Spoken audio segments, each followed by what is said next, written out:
Hi friends and followers, ఎలా ఉన్నారు? మనమంతా సంతోషంగా ఆరోగ్యంగా ఉండాలని, ఆ శంకు చక్రధరుని చల్లని చూపులు మన అందరిపైన ఉండాలని, మనం చేసే ప్రతి పనిలోనూ ఆ సాయినాథుడి కరుణా కటాక్షాలు, దివ్యానుగ్రహం మనకు ఎల్లప్పుడూ తోడుగా ఉండాలని మీ అందరి తరపున నేను కూడా బాబా గారిని కోరుకుంటున్నాను. ఫ్రెండ్స్, మన ఛానల్ ఎవరైనా ఫస్ట్ టైం చూస్తుంటే సబ్స్క్రైబ్ చేసుకొని ఒక లైక్ ఇవ్వండి. దానివలన మన సాయినాథుని వీడియోస్ సమస్యల్లో ఉన్న మరికొంతమంది సాయి బంధువులకు చేరతాయి. బాబాగారు మనతో చెప్పే ఆ దివ్య వాక్కులను వినటం వలన బాబాగారి దివ్య అనుగ్రహంతో పాటు మనసుకు సంతోషము, మనం కోరుకున్నవి నెరవేరతాయి అనే ఆనందంతో పాటు బాబాగారు మన కష్టకాలంలో మనతో పాటే ఉన్నారు అనే నమ్మకం కూడా కలుగుతుంది. ఈరోజు బాబాగారి అనుగ్రహంతో, మన సాయి సద్గురువుల ఆశీస్సులతో, మన సాయి తండ్రి దయతో ఒక మంచి సందేశాన్ని మనం తెలుసుకుందాం. తల్లి, ఇది నువ్వు ఎదురు చూస్తున్న మంచి విషయం. నీకు సంతోషాన్ని, ఆనందాన్ని కలిగించేదిగా నువ్వు కోరుకుంటున్న గొప్ప విషయం. దీనికోసం ఎన్నో రోజుల నుండి దిగులు పడుతున్నావు. అయితే నీ దిగులు తొలగిపోయి నువ్వు అనుకుంటున్నది జరిగే రోజు చాలా దగ్గరలోనే ఉన్నది. నువ్వు కోరుకుంటున్నట్లే ఇది నీ విషయంలో తప్పక జరిగి తీరుతుంది. తల్లి, కష్టమైన ఓర్పు, సహనంతో నువ్వు ప్రయత్నించగలిగితే నువ్వు ఊహించని గొప్ప ఫలితం నీ జీవితంలో నువ్వు చూడగలుగుతావు. ఆ గొప్ప ఫలితం నీ కళ్ళ ముందుకు రాబోతున్నది. తల్లి, నమ్మకంతో ప్రయత్నించు. నీకు సంతోషాన్ని కలిగించేది ఏదైనా అది నేను నీకు తప్పక అనుగ్రహిస్తాను అని మన సాయి సమర్థులు ఒక మంచి మాటనైతే మనతో చెప్తున్నారు. మనం మన జీవితంలో సంతోషంగా ఉండాలని బాబా గారిని కోరుకుంటూ ఉంటాం.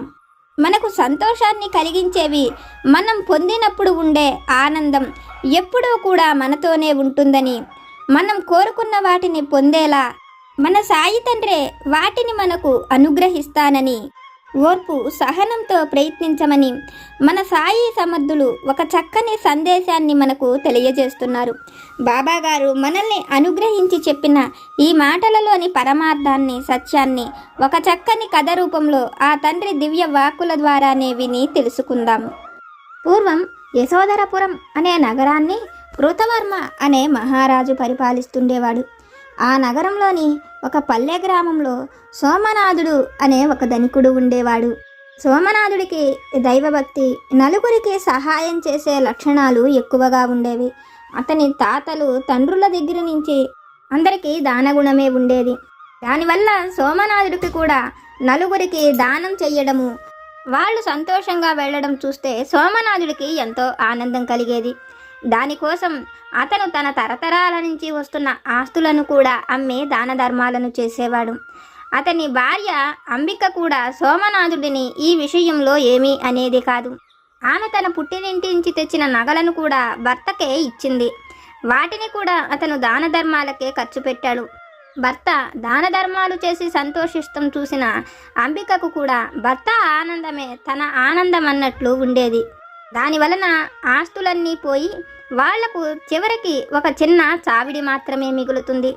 అయితే సోమనాథుడు అది వరకులాగా దాన ధర్మాలు చేసేందుకు అతని దగ్గర ఆస్తులు ఏమీ లేకపోయేటప్పటికీ అతను వాటి గురించి ఆలోచిస్తూ ఒకరోజు తన భార్య అంబికతో బిడ్డల పోషణను తనను చూసుకోమని, అతను ఏదైనా దూరంగా పల్లె గ్రామాలకు వెళ్ళి పనిచేసి కొంత ధనాన్ని తీసుకొని వచ్చి అతను అది వరకులాగానే దాన ధర్మాలకు ఖర్చు పెట్టుకుంటానని భార్యతో చెప్తాడు. అందుకు అంబిక కూడా సరేనని భర్తను వెళ్ళి రమ్మనమని చెప్తుంది. భార్య మాటలు విన్న సోమనాథుడు ఎంతో సంతోషంగా వాళ్ళ గ్రామం నుంచి చాలా దూరంగా ఉండే పల్లె గ్రామాలకు వెళతాడు. అక్కడకు వెళ్ళి అతను కూలీ పనిచేసి వచ్చిన వాటితో దాన ధర్మాలు చేసుకోవచ్చని ఆలోచిస్తాడు. అయితే ఒకప్పుడు గొప్ప స్థాయిలో పెరిగి అతనుకు ఏ పని చేతకాని సోమనాథుడు పనులు చేయడం అంటే అతనికి చాలా కష్టంగా అనిపిస్తుంది. అంత కష్టానికి ఓర్చుకొని అతను పనులను చేసిన ఆ వచ్చిన ధనం దాన ధర్మాలకు సరిపోయేది కాదు. అది చూసిన సోమనాథుడికి ఎంతో బాధ కలుగుతుంది. కూలీ చేయటం వలన వచ్చిన ధనంతో అతను దాన ధర్మాలు చెయ్యలేకపోతున్నానని, కనీసం రోజు 2-3కైనా అతను కొంత ధనాన్ని వాళ్లకు ఇచ్చేవాడినని, ఇప్పుడు ఆ విధంగా చెయ్యలేకపోతున్నానని బాధపడిన సోమనాథుడు తాను దాన ధర్మాలు చెయ్యలేని ఆ బ్రతుకు తనకు అనవసరం అనుకున్న సోమనాథుడు చనిపోవాలని నిర్ణయించుకొని ఆ గ్రామానికి చివరన ఉండే ఒక మర్రి చెట్టు దగ్గరకు వెళతాడు. అయితే ఆ గ్రామస్తులు కానీ ఇరుగు పొరుగు గ్రామాల వాళ్ళు ఎవ్వరూ కూడా ఆ మర్రి చెట్టు దగ్గరకు వెళ్ళరు. ఎందుకంటే చెట్టు పైన ఒక యక్షుడు ఉన్నాడు. అక్కడకు వెళితే వాళ్లను ఏదైనా చేస్తాడనే భయం చప్పున ఆ గ్రామస్తులు కానీ ఇరుగు పొరుగు గ్రామస్తులు కానీ ఆ చెట్టు దగ్గరకు వెళ్ళేవాళ్ళు కాదు. ఈ విషయం తెలియని సోమనాథుడు తను చనిపోవాలని నిర్ణయించుకుని ఆ మర్రి చెట్టు కిందకు వెళ్ళి కూర్చొని కొంతసేపు అలసట తీరేందుకు అక్కడే కూర్చుంటాడు. మర్రి చెట్టు పైనుంచి అదంతా కూడా యక్షుడు చూస్తూనే ఉంటాడు. సోమనాథుడు ఆ ఊరికి ఎవరో కొత్తవాడు అయ్యి ఉంటాడని, అందుకనే తన విషయం తెలియదు కాబట్టే సోమనాథుడు వచ్చి ఆ చెట్టు కింద కూర్చున్నాడని అనుకుంటున్న యక్షుడు సోమనాథుడు ఏం చెయ్యాలనుకుంటున్నాడోనని ఆ చెట్టుపై నుంచే కూర్చొని చూస్తుంటాడు. సోమనాథుడు తనతో పాటు తీసుకువచ్చుకున్న ఆహారాన్ని తిందామని ఆ ఆహారాన్ని తీసిన సమయంలో అక్కడకు ఒక కుక్క వస్తుంది. దాని సోమనాథుడి ఆహారం వైపే చూస్తుంటుంది. అది చూసిన సోమనాథుడు తను చివరిగా దానం చెయ్యగలిగింది అదేనని, తను దానం చేసే చనిపోతాను అనే సంతృప్తితో ఆ ఆహారాన్ని తీసుకువచ్చి కుక్కకు పెడతాడు. అది తినగా మిగిలిన ఆహారాన్ని సోమనాథుడు తింటాడు. ఇదంతా కూడా చెట్టుపై నుంచి చూస్తున్న యక్షుడికి సోమనాథుడి ప్రవర్తన చాలా విచిత్రంగా కనిపిస్తుంది. సోమనాథుడు ఆహారం తిన్న తర్వాత తన భుజం పైన ఉన్న ఉత్తరీయాన్ని చెట్టుకి ముడివేస్తుంటాడు. అది చూస్తున్న యక్షుడికి సోమనాథుడు ఉరి వేసుకొని చనిపోవడం కోసమే అక్కడకు వచ్చాడని తెలుసుకొని అతను ఎంతో మంచివాడని, అతనికి ఎటువంటి కష్టం కలిగిందో తెలుసుకోవాలనుకున్న యక్షుడు సోమనాథుడి ఎదురుగా వచ్చి తాను యక్షుడినని సోమనాథుడికి కలిగిన కష్టమేమిటో చెప్పమని అడుగుతాడు. సోమనాథుడు తనకు ఎటువంటి కష్టాలు లేవని, తనకు మంచి కుటుంబం ఉన్నది కానీ తాను ప్రతిరోజు ఎవరికైనా దాన ధర్మాలు చెయ్యందే తాను బ్రతికి ఉండలేనని, అయితే అతను అలా దానం చేసేందుకు తన దగ్గర ధనం లేదని, అతను ఇంతకు ముందు ఎలా జీవించినది, ఇప్పుడు ఎలా జీవిస్తున్నది అన్ని విషయాలను యక్షుడితో చెప్తాడు. నలుగురికి సహాయపడలేని స్థితిలో ఉన్నందుకు తన ప్రాణాలను తీసుకునే వాళ్ళను ఇంతవరకు అతను అటువంటి వారిని ఎవరిని చూడలేదని, మొదటగా సోమనాథుడినే చూస్తున్నానని, సోమనాథుడిలోని మంచి గుణం అతనికి నచ్చినదని, అతను కుక్కకు ఆహారం పెట్టడమే తనకు నచ్చినదని, ఎవరైనా మొదట వాళ్ళు తిని మిగిలిన ఆహారాన్ని కుక్కకు పెడతారు, కానీ నువ్వు మాత్రం కుక్కకు పెట్టగా మిగిలిన ఆహారాన్ని తిన్నావు. నీ దానగుణం ఎంత గొప్పదో నాకు అర్థమైనదని, నువ్వు ఈ విధంగా ఉరివేసుకొని చావవలసిన అవసరం లేదని, నువ్వు కోరుకున్నప్పుడల్లా ఎవరికైనా దానం చేసేలాగా నేను నీకు కావాల్సిన వాటిని ఇస్తానని యక్షుడు అక్కడ నుంచి మాయమై వెళ్ళి కొంతసేపటికి ఒక లోహపు పెట్టెను తీసుకొని వచ్చి అతనికి ఇస్తాడు. సోమనాథుడికి ఆ పెట్టెను ఇస్తూ, నువ్వు ఎవరికి దానం చెయ్యాలనుకున్నా ఏ సమయంలో అయినా నువ్వు ఈ పెట్టెలో చెయ్యి పెట్టిన ఆ క్షణమే వాళ్ళ అవసరాలకు తగినంత ధనం వస్తుందని, నువ్వు అనుకుంటున్నట్లుగా దాన ధర్మాలు చేసుకోమని, నువ్వు తప్ప ఈ పెట్టెలో ఇంకా ఎవరు చెయ్యి పెట్టినా ధనం రాదని చెప్పి యక్షుడు సోమనాథుడికి ఆ పెట్టెను ఇస్తాడు. సోమనాథుడు ఆ పెట్టెను తన వెంట తీసుకుని వెళుతున్న సమయంలో అతనికి ఒక ముసలి వ్యక్తి కనపడి అతని ఆరోగ్య పరిస్థితి బాగోలేదని, వైద్యుడి దగ్గర వైద్యం చేయించుకునే అంత ధనం తన దగ్గర లేదని, అతని శక్తి కొలది ఏదైనా దానం చేస్తే ఆ ధనంతో వైద్యం చేయించుకుంటానని చెప్తాడు. ఆ మాటలు వింటున్న సోమనాథుడు అతని పరిస్థితులను కనుగొని అతని వైద్యానికి ఎంత అవసరం అవుతుందని అడుగుతాడు. వైద్యం కోసం వైద్యుడు 10 రూపాయలు అవసరమవుతాయని చెప్పాడని సోమనాథుడితో చెప్పడంతో సోమనాథుడు వైద్యానికి, నీ ఇంటి ఖర్చులకు కూడా నీకు కొంత ధనం అవసరం కదా, నీ ఆరోగ్య పరిస్థితి బాగుపడేంత వరకు నీ ఇంటికి కావాల్సినవి ఎవరు నీకు తెచ్చిస్తారు అంటూ అతను తనకు 20 రూపాయలు కావాలని ఆ పెట్టెలో చెయ్యిని పెడతాడు. ఆ పెట్టెలో నుంచి 20 రూపాయల ధనం అతని చేతికి అందుతుంది. ఆ ధనం తీసి ఆ పెద్దతనుకు ఇచ్చి, ఈ 20 రూపాయల్లో 10 రూపాయలు వైద్యానికి వాడుకొని 10 రూపాయలు నీ ఇంటి ఖర్చులకు వాడుకోమని చెప్పి వెళ్ళిపోతాడు. అది చూసిన ఆ పెద్దతను ఇతను ఎంతో గొప్పవాడని, ఎవరిని సహాయం అడిగినా అణాలు బేడాలు ఇచ్చే ఈ రోజుల్లో 20 రూపాయల ధనాన్ని ఇచ్చాడని అతను ఎంతో సంతోషంగా ఆ ధనాన్ని తీసుకొని వెళ్ళిపోతాడు. సోమనాథుడు ఇంటికి వచ్చిన తరువాత జరిగిన విషయాన్ని తన భార్య అంబికతో కూడా చెప్తాడు. అంబిక వాళ్ళ ఇంటి పరిస్థితులు చక్కబడతాయేమో, అది వరకులాగా వాళ్లకు మరింత ధనం వస్తుందేమోనని అనుకుంటుంది. కానీ ఆ పెట్టె నుంచి ఏ రోజు కూడా వాళ్ళ అవసరాలకు తగినట్లుగా ధనం వచ్చేది కాదు. ఎవరైనా వాళ్ళ పరిస్థితి బాగోలేదని సోమనాథుడి దగ్గర సాయం అడగడానికి వచ్చిన వాళ్లకు వాళ్ళ కష్టానికి తగినంత ధనం వచ్చేదే కానీ వీళ్ళ కుటుంబం కోసం మాత్రం ఏ ధనము కూడా వచ్చేది కాదు. అది చూసిన భార్యకు సోమనాథుడు ఆ యక్షుణ్ణి అడిగిన విషయం తాను దానం చెయ్యాలనుకోవటమే కానీ తన కుటుంబ పోషణ కోసం కాదు కదా, అందువలనే యక్షుడు ఈ విధంగా ఇచ్చాడని అర్థం చేసుకుని కుటుంబ పోషణ కోసం వాళ్ళ పని చేసుకోక తప్పదని అంబికకు అర్థమవుతుంది. అయితే అది వరకులాగా సోమనాథుడు మళ్ళీ అందరకు దాన ధర్మాలు చేయగలుగుతున్నాడని ఊరంతా కూడా తెలుస్తుంది.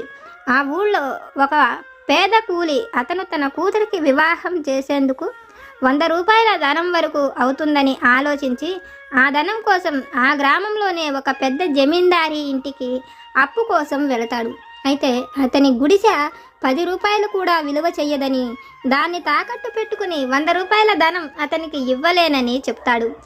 ఆ మాటలు విన్న కూలి అతను నిరుత్సాహంగా ఇంటికి వెళుతూ తనకు సోమనాథుడు గుర్తుకు వస్తాడు.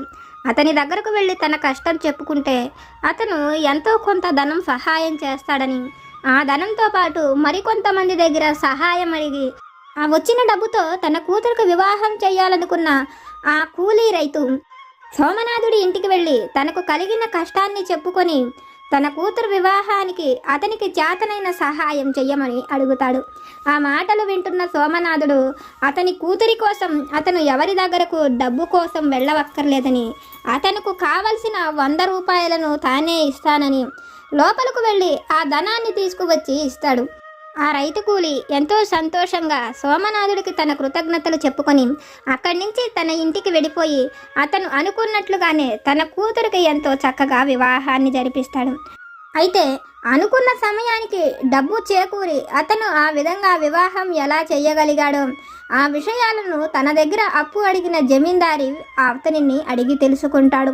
సోమనాథుడు ఇదివరకులాగానే అందరకు అడిగినంత ధనాన్ని ఇస్తున్నాడని తెలుసుకుని సోమనాథుడి దగ్గర అంతటి ఆస్తి లేదని, అతనికి ఒక చిన్న పూరి ఇల్లు ఉందని, అది 10 రూపాయల విలువ కూడా చెయ్యదని, అటువంటి సోమనాథుడు ఈ విధంగా ధనం ఎలా సహాయం చేయగలుగుతున్నాడో తెలుసుకోవాలని, ఈ కూలీ చెప్పిన మాటలు నిజమో కాదో తెలుసుకోవాలనుకున్న ఆ జమీందారి అతని దగ్గర ఉండే కొంతమంది పనివాళ్లను ధన సహాయం కోసం సోమనాథుడి దగ్గరకు వెళ్ళి అడిగి తీసుకురమ్మని చెప్తాడు.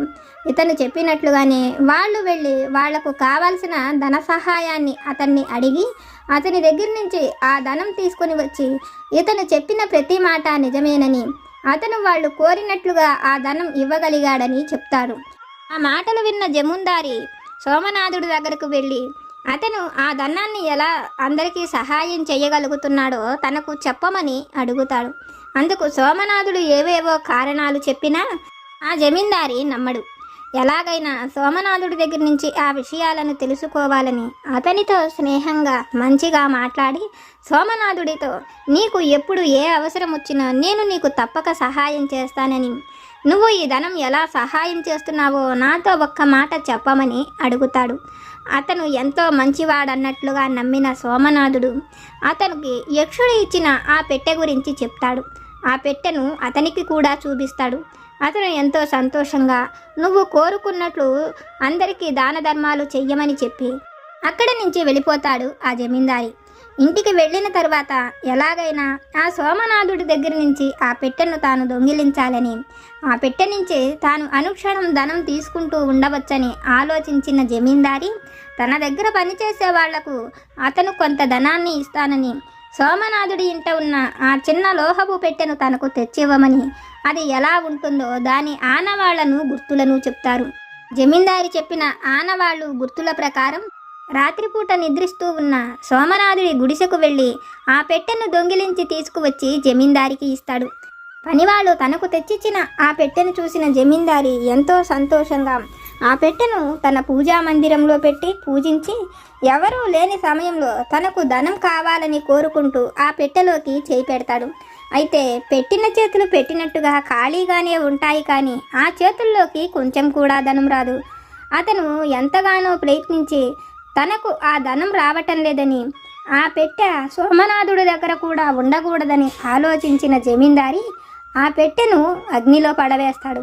అయినా అది తగలబడదు. నేలకు కొట్టినా కూడా ఏమాత్రము చొట్టలు కూడా పడదు. దాంతో ఆ పెట్టెపైన కోపం వచ్చిన జమీందారి ఆ పెట్టెను తీసుకువెళ్ళి తన ఇంట్లో పనికిరాని సామాన్లు ఉన్న ఒక గదిలో పడవేస్తాడు. తరువాత ఆ విషయాలను ఆ ఊళ్ళోనే ఒక రాజ అధికారికి కూడా చెప్తాడు. ఆ అధికారి రాజు దగ్గరకు వెళ్ళి జరిగిన అన్ని విషయాలను మహారాజుతో చెప్తూ సోమనాథుడు చేసిన దాన ధర్మాల గురించి, ఆ పెట్టెను గురించి కూడా చెప్తాడు. మహారాజు కృతవర్మ ఆ మాటలు వింటూనే సోమనాథుడి దగ్గర ఉన్న ఆ పెట్టె తనకు కావాలని, అటువంటి విలువైనవి ఏవైనా ఉంటే అవి మహారాజులకే సొంతమని, ఇటువంటి వారి దగ్గర అవి ఉండకూడదని సోమనాథుడిని తన దగ్గరకు పిలిపించి అతనికి ఉండేందుకు ఒక మంచి ఇంటిని, అతనికి కావాల్సినట్లుగా కొన్ని అగ్రహారాలను ఇస్తానని, అయితే అతని దగ్గర ఉన్న ఆ పెట్టెను తనకు ఇవ్వమని అడుగుతాడు. అందుకు సోమనాథుడు తన దగ్గర ఆ పెట్టె లేదని మహారాజుతో చెప్తాడు. అయితే సోమనాథుడు చెబుతుంది నిజమా కాదా అని ఆలోచించిన మహారాజుకు సోమనాథుడిని చూడగానే అతను చెప్పిన ప్రతి మాట నిజమేనని అనిపిస్తుంది. దాంతో సోమనాథుడిని నీ దగ్గర ఆ పెట్టె ఉన్న విషయం ఎవరెవరికి తెలుసని అడుగుతాడు. అతను తనకి, తన కుటుంబ సభ్యులకు, ఆ ఊళ్ళో ఉన్న తన స్నేహితుడైన ఒక జమీందారికి తప్ప ఇంకా ఎవరికేనూ ఆ విషయాలు తెలియవని, అతని దగ్గర సహాయం పొందిన వాళ్లతో ఎవరితోనూ కూడా అతను తనకు యక్షుడు ఇచ్చిన ఆ పెట్టె గురించి చెప్పలేదని చెప్తాడు. మహారాజు ఆ మాటలు వింటూనే తనకు ఆ పెట్టె గురించి చెప్పిన ఆ భటుడిని పిలిపించి అతడిని అడిగినప్పుడు ఆ భటుడు మహారాజుతో సోమనాథుడు ఉండే ఊరి జమీందారే అతనికి ఆ విషయాన్ని చెప్పాడని చెప్తాడు.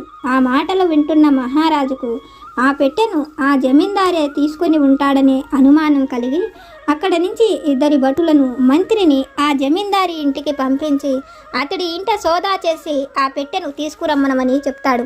మహారాజు కృతవర్మ చెప్పినట్లుగానే మంత్రి, ఇద్దరు భటులు కూడా ఆ ఇంటికి వెళ్ళి అక్కడ వెతికి ఆ పెట్టెను తీసుకొని వచ్చి సోమనాథుడికి ఇస్తారు. సోమనాథుడు తన పెట్టె తనకు లభించిందని సంతోషపడుతున్న సమయంలో మహారాజు కృతవర్మ ఆ పెట్టె సోమనాథుడు దగ్గర ఉండటం మంచిది కాదని, అది ప్రజలకు ఉపయోగపడేలా మహారాజు దగ్గర ఉండటం, ఆ పెట్టెను తన రాజమందిరంలో ఉంచటం మంచిదని సోమనాథుడికి చెప్పి అందరికీ ఉపయోగపడేలా ఒక మంచి పనిని చేస్తానని ఆ పెట్టెను తన దగ్గర ఉంచమని చెప్పి సోమనాథుడికి అతని దగ్గర ఒక మంచి ఉద్యోగాన్ని, అతను ఉండేందుకు ఒక మంచి ఇంటిని కూడా ఇస్తానని చెప్తాడు. ఆ మాటలు వింటున్న సోమనాథుడు మహారాజు మాటలకు ఏమాత్రము కూడా అడ్డు చెప్పలేక మహారాజు ఏర్పాటు చేసిన ఒక గదిలో తను ఉంటాడు. మరుసటి రోజు మహారాజు ఆ పెట్టెను ఎంతో చక్కగా పూజించి దానికి ధూపదీప నివేదనలను పెట్టి సోమనాథుడిని పిలిచి ఆ పెట్టె నుంచి ధనాన్ని తీసి తన కోశాగారాన్ని నింపమని ఆ పెట్టెను అతని చేతికి ఇస్తాడు. సోమనాథుడు మహారాజు చెప్పినట్లే ఆ పెట్టెలో చెయ్యి పెట్టి అతను కోరుకొని ధనాన్ని తీయాలని చూస్తాడు, కానీ అందులో నుంచి ఏమాత్రము ధనం రాదు. అది చూసిన కృతవర్మ, ఈ పెట్టె నీదేనా? ఇంతకుముందు నీకు ధనం ఇచ్చినది ఈ పెట్టేనా అని అడిగినప్పుడు అందుకు సోమనాథుడు అవునని మహారాజుతో సమాధానం చెప్తాడు. అయితే ఎన్నిసార్లు ప్రయత్నించినా అందులో నుంచి ధనం రాదు. మహారాజు ఎందుకు ఈ విధంగా జరుగుతున్నదో అర్థం కాక ఆలోచిస్తున్న సమయంలో కృతవర్మను చూస్తున్న మంత్రి అక్కడ నుంచి సోమనాథుడిని వెళ్ళమని చెప్పి కృతవర్మతో, మహారాజా, మనం ఈ విషయం గురించి జాగ్రత్తగా ఆలోచించాలి. అసలు ఈ పెట్టె మనకు ఎందుకు ధనం ఇవ్వటం లేదో నేను పూర్తి వివరాలను తెలుసుకొని వస్తానని ఒక 2 రోజుల సమయం ఇవ్వమని, అప్పటి వరకు సోమనాథుడిని ఏమీ అనవద్దని చెప్పి అతను సోమనాథుడు ఉండే గ్రామానికి వెళ్ళి సోమనాథుడి గురించి తెలిసిన వాళ్ళందరినీ అడిగి అతని ఇంటికి వెళ్ళి చూస్తాడు. అతను ప్రస్తుతానికి ఒక చావిటిలో ఉంటున్నాడని, అతను ఆ దాన ధర్మాల కోసమే తన ఇంటిని అమ్ముకున్నాడని, ఆస్తులన్నిటినీ పోగొట్టుకున్నాడని, చివరికి ఆ దాన ధర్మాలు చెయ్యలేని పరిస్థితుల్లో ప్రాణాలు తీసుకోవాలనుకున్న అతనికి యక్షుడు ఆ పెట్టెను ఇచ్చాడని అతని భార్య ద్వారా అన్ని విషయాలు తెలుసుకున్న మంత్రి అక్కడి నుంచి మహారాజు దగ్గరకు వెళ్ళి మహారాజుకు జరిగిన విషయాలను చెప్పి ఆ పెట్టె నుంచి అతను దాన ధర్మాలు చెయ్యాలనుకున్నప్పుడే ఆ ధనం వస్తుందని, మన కోశాగారం నింపడం కోసం యక్షుడు తనకు ఆ పెట్టెను ఇవ్వలేదని చెప్తాడు. అలాగే ఆ పెట్టె ఆ జమీందారి ఇంట పని చెయ్యకపోవడానికి కూడా కారణం ఇతనికి తప్ప అందులో నుంచి ధనం మరెవరికి రాదని అన్ని విషయాలను మహారాజుతో చెప్తాడు. మహారాజు కృతవర్మ మంత్రి చెప్పిన ఆ మాటలు వింటూనే ఆశ్చర్యంగా, ఇది నిజంగానే జరిగే విషయమేనా, లేకపోతే ఇతన్ని కాపాడేందుకు తన కుటుంబం వారు అబద్ధం చెప్పారా అని ఆలోచిస్తున్న సమయంలో రాజ అంతఃపురం బయట వృద్ధుడైన ఒక ముసలివాడు తనకు సహాయం చెయ్యమని అడుగుతుంటాడు. అది చూసిన మహారాజు అతన్ని లోపలకు పిలిపించి అతనికి ఆ రోజు మొత్తానికి ఎంత ధనం అవసరమవుతుందని అడుగుతాడు. అతను మహారాజుతో తనకు 5 రూపాయల వరకు ఖర్చు అవుతుందని చెప్పడంతో ఆ 5 రూపాయల ధనాన్ని సోమనాథుడిని వెళ్ళి అడగమని కృతవర్మ చెప్పడంతో మహారాజు చెప్పినట్లుగానే ఆ పెద్దతను వెళ్ళి సోమనాథుడిని తనకు 5 రూపాయల ధన సహాయం చెయ్యమని అడుగుతాడు.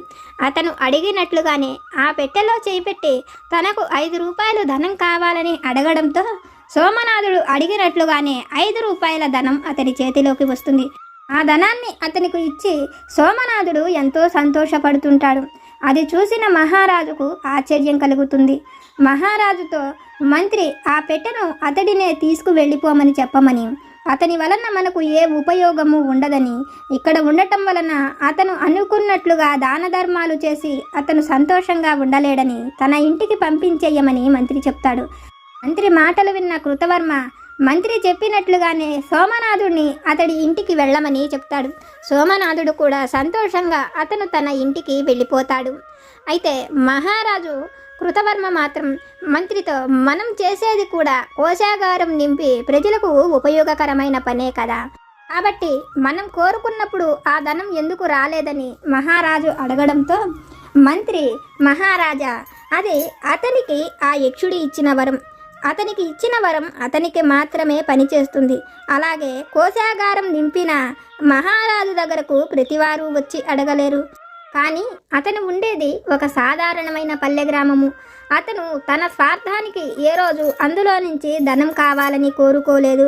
అతను ఉంటున్నది ఒక చావిటిలోనని అతని పూర్తి విషయాలను చెప్పి అతను సంతోషంగా ఉండేందుకు, అతను దాన ధర్మాలు చేసేందుకే తనకు ఏదైనా కావాలని యక్షుడిని అడిగాడని, అందువలనే యక్షుడు తనకు ఆ విధంగా ఆ పెట్టెను ఇచ్చాడని, తాను దాన ధర్మాలు చెయ్యలేని పక్షంలో సోమనాథుడు బతకడని, దాన ధర్మాలు చెయ్యడమే అతనికి సంతోషమని, అతను సంతోషంగా ఉండేందుకు తనకు ఎటువంటి వరం కావాలో ఆ యక్షుడిని అడిగాడని మహారాజుతో చెప్తాడు. మంత్రి మాటలు విన్న మహారాజుకు సోమనాథుడు సంతోషం కోసం అది యక్షుడు తనకిచ్చిన వరమని కృతవర్మకి అర్థమవుతుంది. తల్లి, ఇది విన్న నీకు నేనేమి చెప్పాలనుకుంటున్నానో అర్థమైంది కదా. నువ్వు సంతోషంగా ఉండేందుకు నీకు ఏది కావాలి అని కోరుకుంటున్నావో అది నేను నీకు వరంగా అనుగ్రహించబోతున్నాను అని మన సాయి సమర్థులు ఒక చక్కని సందేశాన్ని మనకు తెలియజేశారు. బాబాగారు మనం కోరుకున్నది ఏదైనా అది మనకు అనుగ్రహిస్తానని, మనం ఇష్టపడిన వ్యక్తితో మన వివాహమైన, భార్యాభర్తలతో సంతోషకరమైన జీవితమైన, పిల్లలనైనా, మన బిడ్డల జీవితంలో ఉద్యోగమైన, మనం కోరుకున్నది ఏదైనా అది తప్పకుండా అనుగ్రహిస్తానని మన సాయి సమర్థులు ఒక చక్కని సందేశాన్ని మనకు తెలియజేశారు. ఫ్రెండ్స్, బాబాగారు మనల్ని అనుగ్రహించి చెప్పిన ఈ విషయాలను విన్నారు కదా. బాబాగారి వాక్కుల ద్వారా మనం తెలుసుకున్న ఈ విషయాలు కనుక మీకు నచ్చితే లైక్ చేయండి, షేర్ చేయండి. మీకేమైనా సమస్యలు కనుక ఉంటే వాటిని నాకు కామెంట్ సెక్షన్లో పెట్టండి. నేను పూజ చేసుకునేటప్పుడు మనందరి సమస్యలు తీరాలని, మనందరి కోరికలు నెరవేరాలని మీ అందరి తరపున నేను కూడా బాబా గారిని కోరుకుంటాను. నాకు తెలిసిన పరిష్కారాలను కూడా చెప్తాను. జై సమర్థ సద్గురు సాయినాథ్ మహారాజ్కి జై.